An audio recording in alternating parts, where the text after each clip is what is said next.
南投戏池乡农会结合着在地各中国小，举办地乡故乡戏园红茶的活动，要来推广着红茶甲花仔的文化。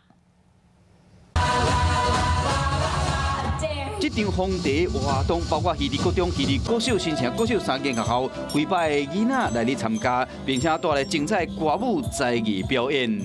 那我们为什么会办理这个活动？最主要呢，就是希望呢，借由校长们、老师们，把学生们的希望放进这个茶厂里面。这厂里面呢，象征他们希望慢慢茁壮，在茶厂里面慢慢去酝酿、慢慢纯化。在3年后呢，小朋友毕业的时候，我们会去做解封，代表着呢，小朋友呢，把他们希望达成。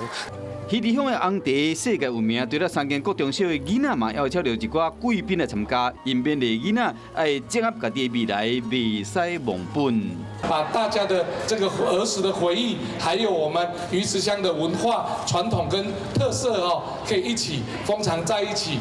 透过这个活动，让这学生囡仔了解在地优良的产业，因嘛将这个心愿放伫地翁仔内。戏池乡农会推广在地红茶产业文化，并且结合校园教育，打好基础，让囡仔实现未来愿望。